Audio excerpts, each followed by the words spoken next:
অসংখ্য ধন্যবাদ। আজকে আমাদের ক্লাসের আলোচ্য বিষয় হলো বাংলাদেশের আমাদের মুক্তিযুদ্ধ। আমাদের মানে কিন্তু হলো বাংলাদেশের মুক্তিযুদ্ধ। কিপ ইন মাইন্ড, বাংলাদেশের মুক্তিযুদ্ধ এটা সবচেয়ে কঠিন সাবজেক্ট মনে হয় তোমাদের কাছে, এবং কি কঠিন চ্যাপ্টারও মনে হয় বাংলাদেশের মুক্তিযুদ্ধ। তো এই যে আমাদের চ্যাপ্টারের নাম মনে রাখতে হবে। প্রথমে আমাদের চ্যাপ্টারের নাম হলো কি আমাদের মুক্তিযুদ্ধ। এই আমাদের মুক্তিযুদ্ধ কত নাম্বার চ্যাপ্টারে আছে? পঞ্চম চ্যাপ্টারে আছে। 5 নাম্বার চ্যাপ্টারে আছে আমাদের মুক্তিযুদ্ধ। এটা নিয়ে আলোচনা করব। আমরা কিভাবে স্বাধীন হলাম পাকিস্তানের কাছ থেকে।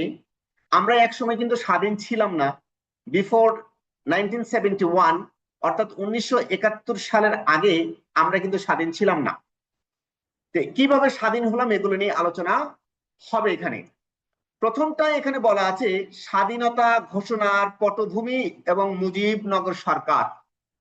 মুজিবনগর সরকার, আমরা এই ছবিগুলো দেখে পাশের ঘরে উত্তরগুলো লিখি। ছবিতে কোন আন্দোলন? এটা হলো 6 দফা আন্দোলন। আন্দোলনটি কখন হয়েছিল? এটা 1966 সালে হয়েছিল। এটা হয়েছিল 1966 সালে হয়েছিল। 6 দফা আন্দোলন কেন করা হয়েছিল সেটা আমি তোমাদেরকে বলে দিব। তাহলে 6 দফা আন্দোলন কত সালে হয়েছিল? এখানে নিচে লেখা আছে, কোটেশনে লেখা আছে 6 দফা আন্দোলন 1966 সাল। মনে রেখো সবাই, একদম কান খোলা রেখে স্যারের কথাটা একটু শুনবে। এই শোনার থেকেই যেন তোমাদের 100% কমন এমসিকিউ, শূন্যস্থান পূরণ, সত্য মিথ্যা, ম্যাচিং এগুলো যেন পাওয়া যায়। দ্বিতীয় ছবিটা দেখা যাচ্ছে, মানে ছবিতে কি দেখা যাচ্ছে? দ্বিতীয় ছবিতে দেখা যাচ্ছে যে 25শে মার্চ রাত এ গণহত্যা, অর্থাৎ 1971 সালে 25শে মার্চ রাতে গণহত্যা করে পাকিস্তানি সরকার। পাকিস্তানি স্বৈর শাসকরা আমাদের দেশের নিরীহ মানুষের উপর 25শে মার্চ রাতে ব্যাপক হত্যাযজ্ঞ চালায়। সেই হত্যাযজ্ঞটা ছিল কি? গণহত্যা, অর্থাৎ কোন বাঁচ বিচার ছাড়া নির্বিচারে সব শ্রেণীর মানুষকে হত্যা করেছিল। আর এই হত্যাটা করেছিল পাকিস্তানি পাক হানাদার বাহিনীরা হত্যা করেছিল। তাহলে 6 দফা আন্দোলন হয়েছিল 1966 সালে, অথবা ঘুরে বলতে পারি যে 1966 সালে কোন আন্দোলন হয়েছিল? বলতে হবে 6 দফা আন্দোলন হয়েছিল। তারপরে গণহত্যা হয়েছিল 71 সালের কোন তারিখে? 25শে মার্চ রাতে। তাহলে 25শে মার্চ রাতে কি হয়েছিল? গণহত্যা হয়েছিল। গণহত্যা 71 সালের কখন হয়েছিল? 25শে মার্চ রাতে হয়েছিল। এটা আমরা বলবো গণহত্যা কারা করেছিল? পাকিস্তানের স্বৈরাচার বাহিনী করেছিল। কেউ কেউ দুষ্টামি করতেছো, কেউ কেউ হাসতেছো, এটা করা যাবে না বাবা। তারপরে আমরা শুরু করছি। দেখো, পাকিস্তান সৃষ্টির শুরু থেকেই শাসক গোষ্ঠী পূর্ব পাকিস্তানের উপর বিভিন্ন ক্ষেত্রে বৈষম্যমূলক আচরণ করে। পাকিস্তান যখন তৈরি হয়েছে তখন থেকেই পূর্ব পাকিস্তান এবং কি পশ্চিম পাকিস্তান দুইটা ভাগ ছিল পাকিস্তানে। আমরা ছিলাম পূর্ব পাকিস্তানে, আর এখন যে পাকিস্তান আছে তারা হলো কি পশ্চিম পাকিস্তান। এই পূর্ব পাকিস্তানের সাথে পশ্চিম পাকিস্তান সবসময় কি করতো? বৈষম্যমূলক আচরণ করত। অর্থাৎ ওরা সুযোগ সুবিধা বেশি নিত, আমাদেরকে সুযোগ সুবিধা কম দিত। কারা দিত? পশ্চিম পাকিস্তান। কাদেরকে সুযোগ সুবিধা কম দিত? পূর্ব পাকিস্তানকে দিত। প্রথমেই আঘাত করে বাংলা ভাষার উপর। তারা প্রথম যে আঘাতটা করে আমাদের বাংলা ভাষার উপর। উর্দুকে রাষ্ট্রভাষা ঘোষণা করে এদেশের মানুষ 1952 সালে ভাষা আন্দোলনের মাধ্যমে প্রতিহত করেন। অর্থাৎ পাকিস্তান যখন স্বাধীন হয়, স্বাধীন হওয়ার পরে তারা ডিক্লারেশন দেয় উর্দুই হবে একমাত্র রাষ্ট্রভাষা। কিন্তু বাংলাদেশের মানুষ সেটা মেনে নেয়নি। বাংলাদেশের মানুষ 1952 সালে একটি ভাষা আন্দোলনের মাধ্যমে তারা প্রতিহত করে যে না, এই রাষ্ট্রভাষা পূর্ব পাকিস্তানের উর্দু হতে পারে না। খেয়াল রেখো, কত ভাষা আন্দোলন হয়েছিল? কত? 1952 সালে। মার্ক করে রাখতে হবে। 1954 সালে যুক্ত ফ্রন্ট গঠন করেও বেশি দিন টিকতে পারেনি। তার মানে যুক্ত ফ্রন্ট গঠন হয়েছিল কবে সালে?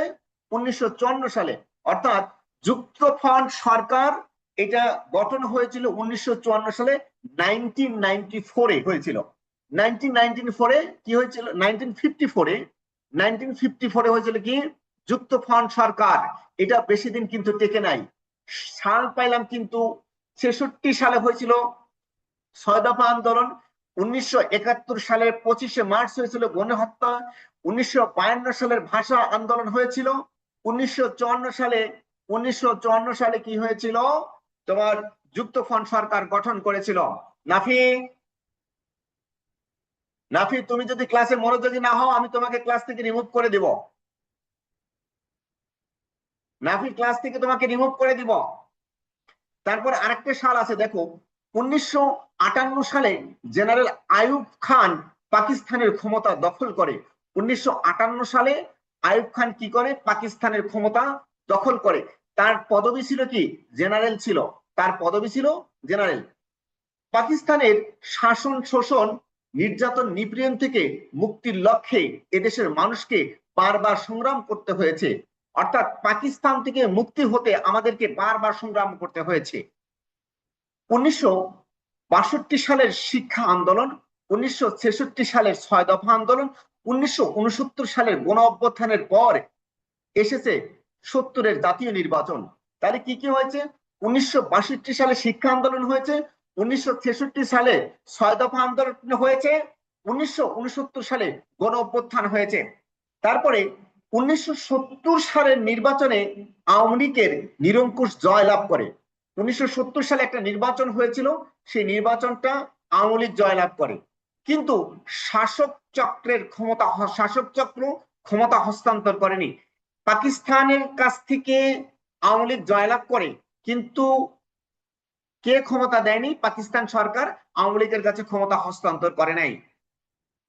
শেখ মুজিবুর রহমান 1971 সালে 7ই মার্চ রেসকোর্স ময়দানে বিশাল জনসমাবেশে ভাষণ দেন। তিনি ঘোষণা করেন, এবারের সংগ্রাম মুক্তির সংগ্রাম, এবারের সংগ্রাম স্বাধীনতার সংগ্রাম। এই ভাষণটি দিয়েছিল কি, শেখ মুজিবুর রহমান। কত সালে দিয়েছিল, 1971 সালে দিয়েছিল। কোন তারিখে দিয়েছিল, 7ই মার্চে দিয়েছিল। কোন জায়গায় দিয়েছিল, রেসকোর্স ময়দানে দিয়েছিল। তাদের সামনে দিয়েছিল, বিশাল জনসভায় দিয়েছিল। কি বলেছিল, এবারের সংগ্রাম আমাদের মুক্তির সংগ্রাম, এবারের সংগ্রাম আমাদের স্বাধীনতার সংগ্রাম। ইয়াহিয়া খান ও জুলফিকার আলী ভুট্টো শেখ মুজিবুর রহমানের সঙ্গে আলোচনা শুরু করে। শেখ মুজিবুর রহমানের সাথে আলোচনা করে দুইজন ব্যক্তি, একটা হলো জেনারেল ইয়াহিয়া খান আর একজন হলো জুলফিকার আলী ভুট্টো। আলোচনার মধ্যেই 25শে মার্চ রাতে পাকিস্তানি সেনাবাহিনী বাঙালির উপর ঝাঁপিয়ে পড়ে, বর্বর হামলা করে ঢাকা বিশ্ববিদ্যালয়ের আবাসিক একটা হল, শিক্ষকদের বাসভবন, Pilkhana, Rajarbagh police lines, EPR সদর দপ্তর, ঢাকা শহরের বিভিন্ন গুরুত্বপূর্ণ স্থানে। তাহলে হত্যা যজ্ঞ চালায় যেখানে যেখানে, হামলা চালায় যেখানে যেখানে, ঢাকা বিশ্ববিদ্যালয়ের আবাসিক হল যেখানে ছাত্ররা থাকে, শিক্ষকরা যেখানে থাকে, শিক্ষকদের বাসস্থান, Pilkhana, Rajarbagh police line, EPR সদর দপ্তর সহ ঢাকা শহরের বিভিন্ন গুরুত্বপূর্ণ জায়গায় তারা কি করে, এই হামলাটা করে। প্রতিরোধ গড়ে তোলে রাজারবাগ পুলিশ লাইনের সদস্যরা। অর্থাৎ রাজারবাগ পুলিশ লাইনে যে পুলিশরা ছিল তারা প্রতিরোধ মানে গড়ে তোলে, তাদের সাথে যুদ্ধ করতে থাকে। এই রাতে পাকিস্তানের সেনাবাহিনী শিক্ষক, শিক্ষার্থী, পুলিশ, ইপিআর সদস্য সহ নির্বিচারে সবার উপর গণহত্যা চালায়। পাকিস্তান বাহিনী এই আক্রমণের নাম দেন অপারেশন সার্চ লাইট। পাকিস্তান বাহিনী এই 25শে মার্চ রাতে যে গণহত্যা করে, মানুষের উপর যে হামলা চালায়, এই অপারেশনের নাম দিয়েছে কি, সার্চ লাইট। বাংলাদেশের ইতিহাসে কালো রাত নামে পরিচিত। অর্থাৎ 25শে মার্চ রাতে পাকিস্তানে যে হামলা করেছিল সেটার নাম দিয়েছিল কি, কালো রাত। ওই রাতে শেখ মুজিবুর রহমানকে বন্দী করা হয়। 26শে মার্চ তারিখে জিয়াউর রহমান চট্টগ্রামের কালুরঘাট বেতার কেন্দ্র থেকে বাংলাদেশের স্বাধীনতা ঘোষণা করেন। এরপর 27শে মার্চ শেখ মুজিবুর রহমানের পক্ষে আবারও স্বাধীনতা ঘোষণা করে। তাহলে জিয়াউর রহমান কালুরঘাট বেতার কেন্দ্র থেকে স্বাধীনতা ঘোষণা করে। তাহলে কোথায় থেকে স্বাধীনতা ঘোষণা করে, কালুরঘাট বেতার কেন্দ্র থেকে। কালুরঘাট বেতার কেন্দ্র কোথায় অবস্থিত, চট্টগ্রামে অবস্থিত। চট্টগ্রামের কালুরঘাট বেতার কেন্দ্র থেকে কে স্বাধীনতা ঘোষণা করে? জিয়াউর রহমান ঘোষণা করে। কত তারিখে করে? 26শে মার্চে করে।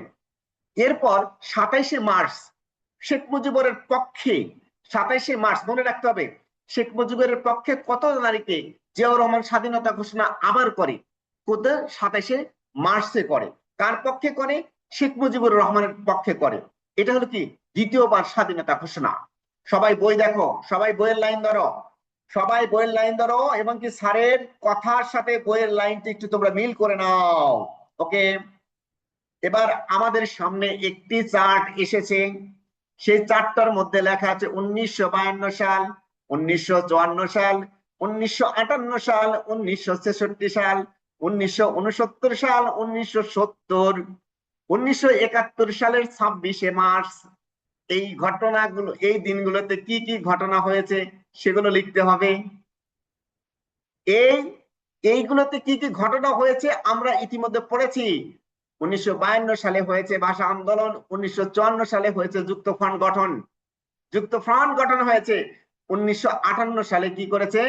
আইয়ুব খান ক্ষমতা নিয়েছে। 66 সালে 6 দফা আন্দোলন হয়েছে। 1969 সালে গণ অভ্যুত্থান হয়েছে। 70-এর নির্বাচনে আওয়ামী লীগ জয়লাভ করেছে। 1971 সালের 26শে মার্চে জিয়াউর রহমান কালুরঘাট বেতার কেন্দ্র থেকে স্বাধীনতা ঘোষণা করেছে। বুঝতে পেরেছেন? বলেন বুঝেছেন কিনা, একটু লিখে জানান। একটু সবাই চ্যাট বক্সে একটু লিখে জানান বুঝেছেন কিনা। না বুঝলে আবার বলবো, 10 বার, 100 বার, 1000 বার বলবো, একটু লিখে জানান না বুঝতে পেরেছেন কিনা। পড়তে তো বেশি সময় লাগে না, বুঝতে বেশি সময় লাগে না। ঝড়ের গতিতে একটু সবাই একটু লেখেন যে হ্যাঁ বুঝতে পেরেছি, তার মানে বুঝবো যে আপনারা পড়ালেখায় মনোযোগী আছেন। ওকে, ধন্যবাদ সবাইকে, অসাধারণ। আমি পড়তেছি, নাদিয়ার গলা শুকিয়ে গেছে, এই জন্য নাদিয়া পানি খাচ্ছে। হ্যাঁ, সার পরে নাদিয়ার গলা শুকায় যায়, এই জন্য পানি খায়। আচ্ছা বাবা, তোমাদের যদি মনোযোগ না থাকে তাহলে একটু পানি খাওয়া, পানি বেশি খেলে পড়ায় মনোযোগ আসে। এবার আমি কিন্তু আবারও শুরু করছি, দেখা যাক হ্যাঁ কি কি আছে। সালগুলো খুব খেয়াল করে মনোযোগ দিয়ে। 1971 সালের 10ই এপ্রিল জনপ্রতিনিধিদের নিয়ে গঠিত হয় বাংলাদেশের প্রথম সরকার। কবে সালে? কত সালে? 1971 সালের 10ই এপ্রিলে বাংলাদেশের প্রথম সরকার গঠিত হয়। এটি মুজিবনগর সরকার নামে পরিচিত। তাহলে প্রথম যে সরকার গঠিত হয় সেটা কি নামে পরিচিত? সেটা হলো কি মুজিবনগর সরকার নামে পরিচিত। এই সরকারের উদ্দেশ্য ছিল মুক্তিযুদ্ধ পরিচালনা এবং কি বিশ্ব জনমত গড়ে তোলা। 1971 সালের 7ই এপ্রিল বর্তমান মেহেরপুর জেলার বৈদ্যনাথ তলায় আম্রকাননে, বর্তমান মুজিবনগর ওর নামে পরিচিত, আম্রকানন এখন মুজিবনগর নামে পরিচিত। 1971 সালের 7ই মার্চে এই সরকার শপথ গ্রহণ করে। অর্থাৎ বাংলাদেশের প্রথম যে সরকার গঠিত হয় 1971 সালের 10ই এপ্রিলে, তারা 1971 সালের 17ই এপ্রিল বর্তমান মেহেরপুর জেলার বৈদ্যনাথ তলার আম্রকানন, আম্রকাননের নাম হলো এখন মুজিবনগর, সেখানে তারা শপথ গ্রহণ করে। আর এই সরকার গঠন করার উদ্দেশ্য ছিল কি মুক্তিযুদ্ধ পরিচালনা করা এবং কি বিশ্ব জনমত গড়ে তোলা। এবার আসেন, মুজিবনগর সরকারের রাষ্ট্রপতি ছিলেন শেখ মুজিবুর রহমান। রাষ্ট্রপতি কে ছিল মুজিবনগরের? শেখ মুজিবুর রহমান। এই সরকারের অন্যান্য সদস্যগণ হলেন উপরাষ্ট্রপতি সৈয়দ নজরুল ইসলাম, অস্থায়ী রাষ্ট্রপতি। যেহেতু বঙ্গবন্ধুকে জেলে রেখেছিল এই জন্য অস্থায়ী রাষ্ট্রপতি হয়েছিল কে? নজরুল ইসলাম। প্রধানমন্ত্রী ছিলেন তাজউদ্দিন আহমেদ। বাংলাদেশের প্রথম প্রধানমন্ত্রীর নাম হলো তাজউদ্দিন আহমেদ। অর্থমন্ত্রী ছিলেন এম মনসুর আলী। স্বরাষ্ট্র, ত্রাণ এবং পুনর্বাসন মন্ত্রী এইচ এম কামরুজ্জামান। তাহলে আমাদেরকে এই বিষয়গুলো কিন্তু অবশ্যই মনে রাখতে হবে। তাহলে আমাদের ছিল প্রথম রাষ্ট্রপতির নাম শেখ মুজিবুর রহমান, উপরাষ্ট্রপতির নাম সৈয়দ নজরুল ইসলাম, অস্থায়ী রাষ্ট্রপতি ছিল সৈয়দ নজরুল ইসলাম, প্রধানমন্ত্রী ছিল প্রথম তাজউদ্দিন আহমেদ, অস্থায়ী অর্থমন্ত্রী ছিল কে? এম মনসুর আলী। তারপরে হলো কি স্বরাষ্ট্র, ত্রাণ, পুনর্বাসন মন্ত্রী ছিল কে? H M Kamruzzaman. তারপরে আমরা যাই উপরের দিকে। দেখো, মুক্তিযুদ্ধের প্রধান সেনাপতির দায়িত্ব দেওয়া হয় এমইজি ওসমানীকে। মুক্তিযুদ্ধ পরিচালনার জন্য সমগ্র দেশকে 11টি সেক্টরে ভাগ করেছে। মুক্তিযুদ্ধ যখন পরিচালনা হচ্ছিল, মুক্তিযুদ্ধ যখন চলছিল, এটা যাতে সুষ্ঠু সুন্দর করে পরিচালনা করা যায়, এই জন্য বাংলাদেশকে 11টি ভাগে ভাগ করেছিল, 11টি সেক্টর করেছিল। এই মুক্তিযুদ্ধে এর সময় সরকার বিদেশ এসে বাংলাদেশি মিশন স্থাপন করে, বিভিন্ন দেশের কূটনৈতিক প্রতিনিধি দল প্রেরণ করে। তারা বহির্বিশ্বের সরকার এবং জনগণের সমর্থন আদায়ের চেষ্টা করে। মুজিবনগর সরকার গঠনের ফলে মুক্তিযুদ্ধে গতি সঞ্চার হয়। স্যামসাং আইডি থেকে ডিস্টার্ব করতেছে কিন্তু। এ সরকার বিদেশি রাষ্ট্রের সমর্থন অর্জন করতে থাকে। স্বল্পদিনের মধ্যে মুক্তিযুদ্ধের সাফল্য আসতে শুরু করে। দেখো, এখানে যে ইনফরমেশন গুলো লাগে আমি ইতিমধ্যে বলেছি। মুজিবনগর কবে গঠিত হয় তোমরা এটা বের করে লিখবে। 17 এপ্রিল 1971 সালে কি হয়েছিল, রাষ্ট্রপতি কে হয়েছিল, প্রধানমন্ত্রী কে, অস্থায়ী রাষ্ট্রপতি কে, সেনাপতির নাম কি, যে স্থানে সরকার গঠিত হয়েছিল তার নাম কি, এগুলো আমাদেরকে বই থেকে খুঁজে বের করে লিখতে হবে। মুজিবনগর সরকারের অবদানও আমরা বলে ফেলছি। তারা বিশ্বের কি করছিল, জনমত তৈরি করার জন্য বিভিন্ন দেশে যাচ্ছিল। এটা 4টা পয়েন্টে এটা লিখতে হবে। আমরা আগের যে প্যারাটা পড়লাম এই প্যারাতে সবকিছু কিন্তু আছে। এবার মুক্তিযুদ্ধে মুক্তি বাহিনী, প্রথমটা দেখা যাচ্ছে এমইজি ওসমানী 1971 সাল, দ্বিতীয়টা হলো মুক্তি বাহিনী 1971 সাল, আর তৃতীয়টা হলো 1971 সালের একটা তারপরে চতুর্থটা এই ছবিগুলো সবগুলো 1971 সালের ছবি। এই ছবিতে কাদের কাদের দেখতে পাচ্ছি এগুলো আমরা জানি। আমরা এখান থেকে লিখবো কাকে কাকে দেখতে পাচ্ছি এখানে। পরেরটা মুক্তি বাহিনী, যাদের ইংলিশ ভার্সন পড়ছো তারা আমার সাথে একটু বইটা একটু ধরে যাও। যারা ইংলিশ ভার্সন বই আছে তারা একটু বই ধরো। আচ্ছা, মুক্তি বাহিনী 1971 সালে পাকিস্তানের কবল থেকে বাংলাদেশকে স্বাধীন করতে গঠিত হয় মুক্তি বাহিনী। ছাত্র, যুবক, কৃষক, শ্রমিক, পুলিশ, ইপিআর, সামরিক বাহিনীর সদস্যদের নিয়ে গড়ে ওঠে মুক্তি বাহিনী। মুক্তি বাহিনীর প্রধান ছিলেন জেনারেল মোহাম্মদ আতাউল গনি ওসমানী। উপপ্রধান সেনাপতি ছিলেন গ্রুপ ক্যাপ্টেন AK খন্দকার। মুক্তি বাহিনীকে 3টি ব্রিগেড ফোর্সে ভাগ করা হয়েছিল। 3টি ব্রিগেড মানে মুক্তি বাহিনীকে 3টা ভাগে ভাগ করেছিল। একটা হলো মেজর খালেদ মোশাররফের নেতৃত্বে কে ফোর্স, মেজর AKM শফিউল্লাহর নেতৃত্বে এস ফোর্স, মেজর জিয়াউর রহমানের নেতৃত্বে জেড ফোর্স। ভারতের পশ্চিমবঙ্গ, ত্রিপুরা, আসামের মুক্তিযোদ্ধাদের প্রশিক্ষণ দেওয়া হয়। মুক্তিযুদ্ধে অংশগ্রহণের জন্য যুবকদের যুব ক্যাম্পে ট্রেনিং এর ব্যবস্থা করা হয়। প্রশিক্ষণ শেষে তাদের কাঁধে কাঁধ মিলিয়ে পাক সেনাবাহিনীদের বিরুদ্ধে যুদ্ধে ঝাঁপিয়ে পড়ে। তারা মাইন বসিয়ে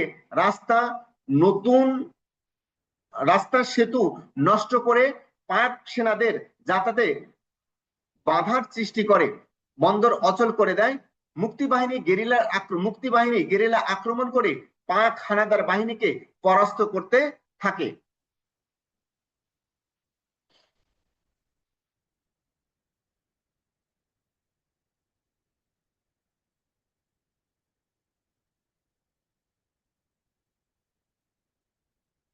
আমরা এবার পরের পাড়াতে যাব।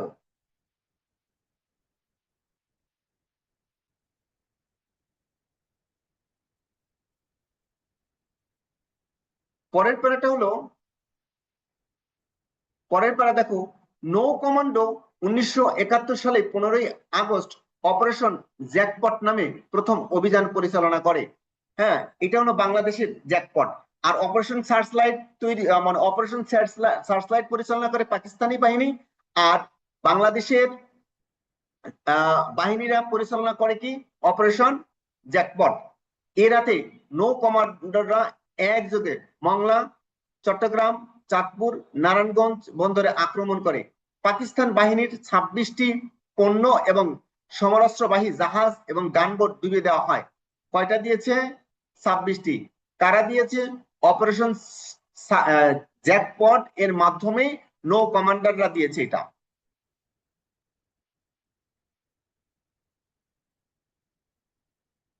পরেরটা দেখি। আরে আবার আচ্ছা, আমি একটু এই স্যামসাং আইডিটাকে একটু বের করে দিয়ে দিই। স্যামসাং আইডিটাকে একটু বের করে দিই ক্লাস থেকে। মানে আমি শক্ত কথা বলতে চাই না, বাচ্চাদেরকে অনেক ভালোবাসি, আমি শক্ত কথা বলতে চাই না, এখন আমাকে এটা বাধ্য হয়ে ওকে মানে বের করে দিতে হচ্ছে। সেইটা হলো, আচ্ছা গেরিলা কি? গেরিলা হলো কি, মানে অনেকগুলো মানুষ নিয়ে একটা ছোট ছোট টিম করেছিল এই যুদ্ধ পরিচালনা করার জন্য, তাদেরকে গেরিলা। স্যামসাং আইডি থেকে সর্বশেষ ওয়ার্নিং, সর্বশেষ ওয়ার্নিং যে তুমি কোনো প্রকারই করতে পারবে না।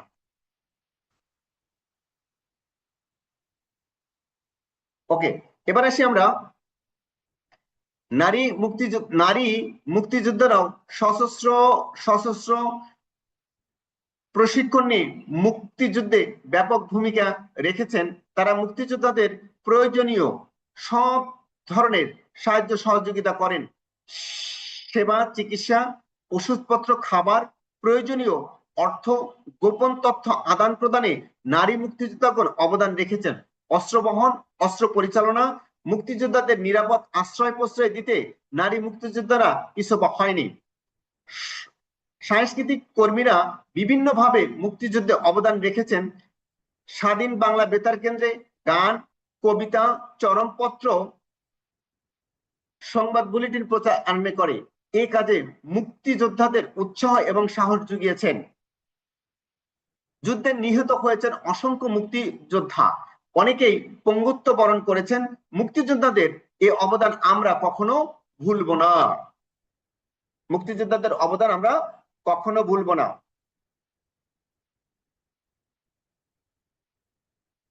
সবচেয়ে গুরুত্বপূর্ণ চ্যাপ্টার কিন্তু এইটা, সবচেয়ে গুরুত্বপূর্ণ চ্যাপ্টার। এবার এসো মুক্তিযুদ্ধের সাধারণ মানুষ। মুক্তিযুদ্ধের সাধারণ মানুষ, বাংলাদেশের মুক্তিযুদ্ধে জাতি, ধর্ম, বর্ণ নির্বিশেষে সকল শ্রেণীর মানুষের অবদান রয়েছে। তারা বিভিন্ন বাহিনীতে যোগ দিয়ে যুদ্ধে অংশগ্রহণ করেছেন। যারা সরাসরি অংশগ্রহণ করতে পারেনি তারা নানাভাবে মুক্তিযোদ্ধাদের সহায়তা করেছে। গ্রামের সাধারণ মানুষই মুক্তিযোদ্ধাদের খাবার, চিকিৎসা, অর্থ এবং আশ্রয় দিয়ে সহযোগিতা করেছে। অনেকেই আবার শত্রু বাহিনীর খবর সংগ্রহ করে মুক্তিযোদ্ধাদের জানিয়েছেন। নারীরা খাবার রান্না করে, জামা কাপড় সংগ্রহ করে আহত মুক্তিযোদ্ধাদের সেবা দিয়ে সহায়তা করেছেন। ক্ষুদ্র নৃগোষ্ঠীর সাধারণ মানুষও এই যুদ্ধে অবদান রেখেছে। ক্ষুদ্র নৃগোষ্ঠী হলো যে মানুষগুলো তোমার কি বলে, গারো, চাকমা, সাঁওতাল, এরা হলো কি ক্ষুদ্র নৃগোষ্ঠী। মুক্তিযুদ্ধে সাধারণ মানুষের অবদান ভুলার নয়। তারা দেশকে ভালোবেসে এবং দেশের প্রয়োজনে নিজেকে কিভাবে উৎসর্গ করতে হয় তা শিখেছেন। ওকে, পরে যাচ্ছি কিন্তু এখানে দেখো সাধারণ মানুষ মুক্তিযুদ্ধে কি কি অবদান রেখেছে, এই জিনিসটা আমরা কোথায় থেকে শিখবো? উপরের প্যারা থেকে আমরা শিখবো।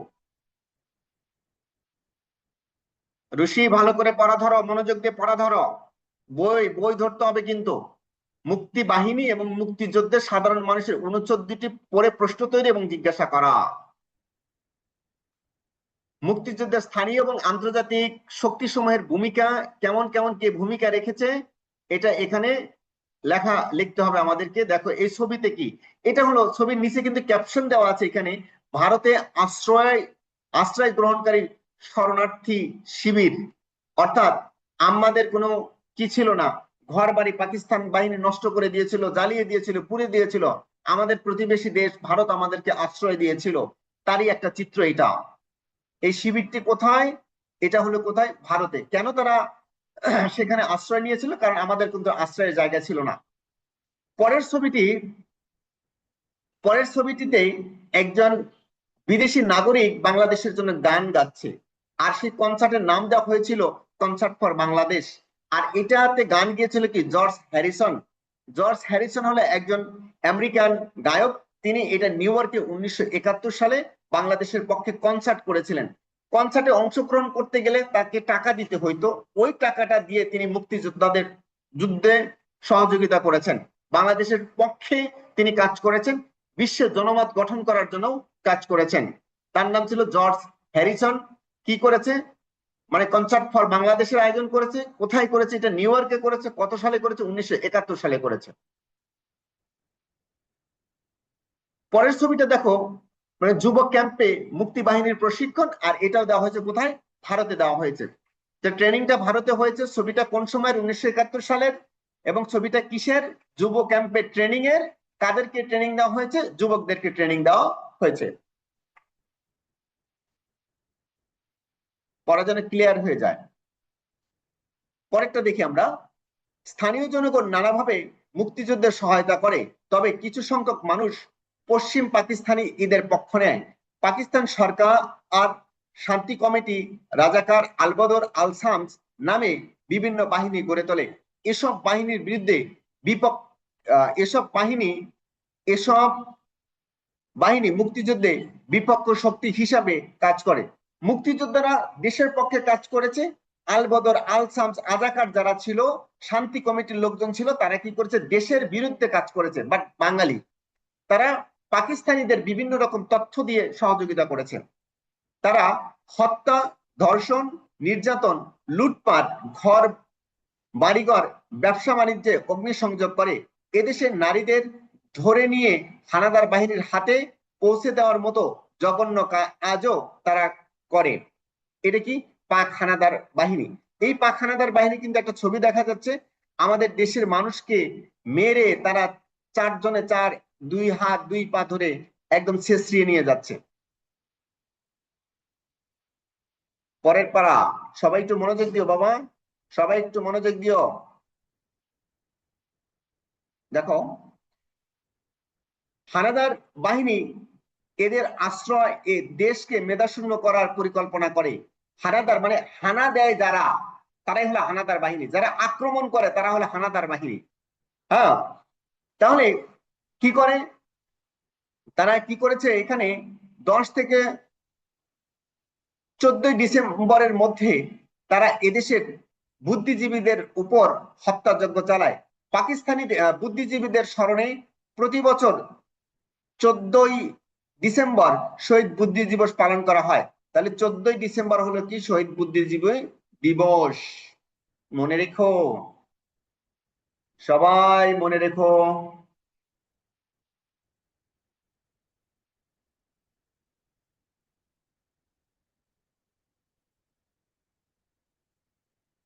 ওকে, তারপরে আছে তাছাড়া কিছু দেশের সরকারও কিছু দেশের সরকারও মুক্তিযুদ্ধের বিপক্ষে অবস্থান নিয়ে পাকিস্তানি বাহিনীকে সহায়তা করে। আবার অনেক দেশ বাংলাদেশের মুক্তিযুদ্ধের প্রতি সমর্থন জানায়। প্রতিবেশী দেশ ভারত সরাসরি বাংলাদেশের মুক্তিযুদ্ধের প্রতি সমর্থন জানায়। ভারত এদেশের প্রায় 1 কোটি শরণার্থীকে আশ্রয় দেয়। শরণার্থী মুক্তিযোদ্ধাদের খাদ্য, বস্ত্র, চিকিৎসা সেবা দেয়। মুক্তিযুদ্ধে সহায়তা করার জন্য ভারত মিত্র বাহিনী গঠন করে। ইংল্যান্ডের শিল্পী জর্জ হ্যারিসন, ইংল্যান্ডের শিল্পী কিন্তু জর্জ হ্যারিসন হলো কি? ইংল্যান্ডের শিল্পী। যুক্তরাষ্ট্রের নিউ ইয়র্ক শহরে 1971 সালে 1 আগস্ট কনসার্ট এর আয়োজন করেছিলেন। এই কনসার্ট হতে সংগ্রহিত $2,50,000 শরণার্থীদের সাহায্যে দেওয়া হয়। অর্থাৎ ভারতে যে সমস্ত শরণার্থী ছিল তাদের সহায়তা করার জন্য $2.5 লক্ষ শরণার্থীদের সাহায্যে দেয়। এটা একটু পরে শেষ হয়ে যাবে, এগুলো আমরা পরে একটু দেখে নেব। এবার আসে আমাদের বিজয়। ছবিগুলো পর্যবেক্ষণ করে এবং পাশে উত্তরগুলো শিখি। এটা একটা কি? ছবিটা কোন সময়ের? 1971 সাল 16ই ডিসেম্বরের। তারা কি করছে? একটা বিজয় দিবসের কি বলে, একটা মানে চুক্তিতে মানে সাইন করতেছে এখানে। যে তারা এদেশ থেকে চলে যাবে, এরকম একটা। তারপরে তারপরের ছবিটা আমরা একটু দেখি। এই ছবিটা হলো পাকিস্তান বাহিনীর আত্মসমর্পণ, অর্থাৎ 93,000 সৈন্য 1971 সালে 16ই ডিসেম্বরে বাংলাদেশের কাছে আত্মসমর্পণ করে, অস্ত্র তারা জমা দিয়ে দেয়। তারপরের ছবিটা মুক্তিযুদ্ধ এবং জনগণের উল্লাস, আমরা বিজয় লাভ করেছিলাম। পরে একটু লাইনটা একটু ধরো তো বাবা, সবাই সবাই একটু মনোযোগ দিয়ে লাইন ধরো।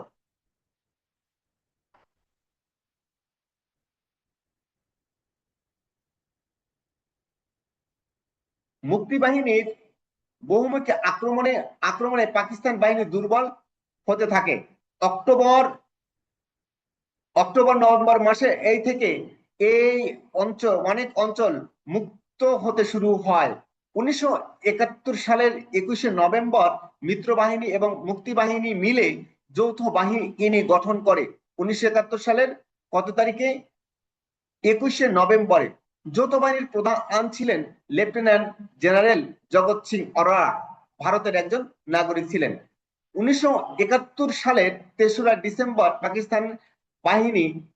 পাকিস্তানি বিমান বাহিনী ভারতে বোমা হামলা করে। এর জবাবে যৌথ বাহিনী একযোগে স্থল, নৌ এবং বিমান হামলা চালায়। জেনারেল নিয়াজির নেতৃত্বে পাকিস্তানি বাহিনীর যুদ্ধ চালিয়ে যাওয়ার শক্তি হারিয়ে ফেলে। অবশেষে 16ই ডিসেম্বর বেলা 5টা 10 মিনিটে জেনারেল নিয়াজি 93,000 সৈন্য নিয়ে যৌথ বাহিনীর প্রধান জগৎ সিং অরোরা আর নিকট রেসকোর্স ময়দানে আত্মসমর্পণ করে। আত্মসমর্পণ অনুষ্ঠানে বাংলাদেশ এসের প্রতিনিধিত্ব করেন এয়ার কমান্ডার AK খন্দকার।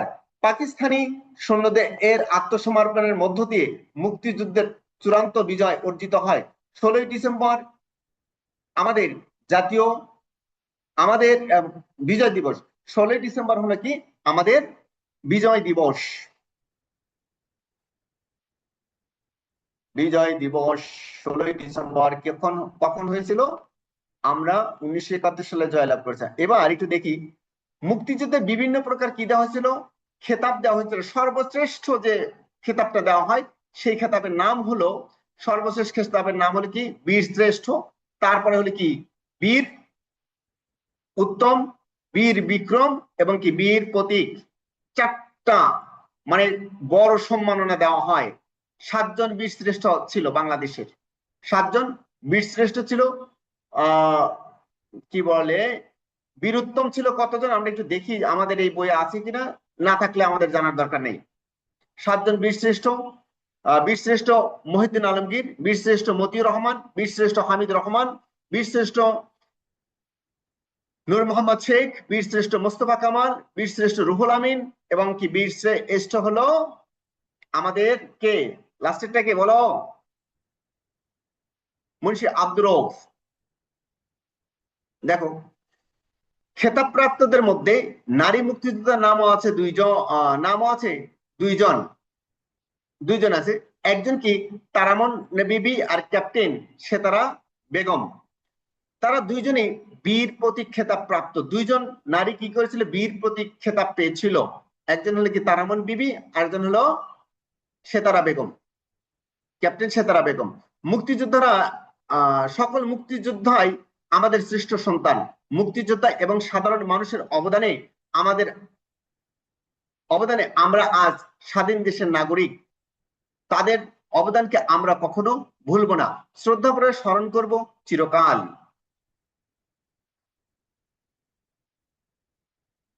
তারপর একটু দেখি কি আছে, মনে হয় শেষ হয়ে যাচ্ছে। আরে কি অবস্থা, চ্যাপ্টারটা শেষ হয়ে গেল। আমি আরেকটু পড়তে চেয়েছিলাম। না না না না না না না, আছে আছে আছে আছে আছে আছে, শেষ হয় নাই, শেষ হয় নাই, একটু আছে। আমাদের দেশের দেখো এখানে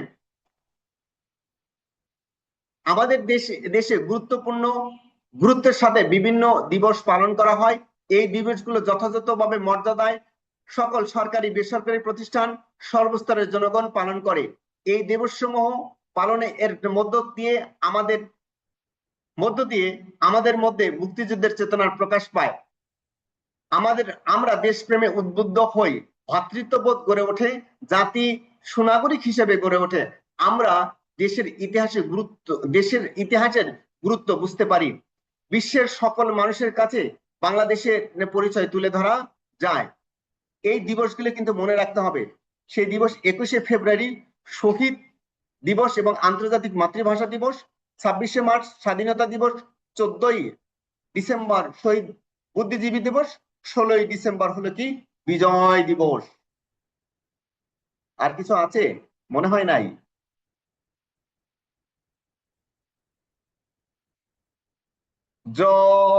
না, জয় বাংলা তো বলা যাবে না। শেষ। সোনার বাংলাদেশ।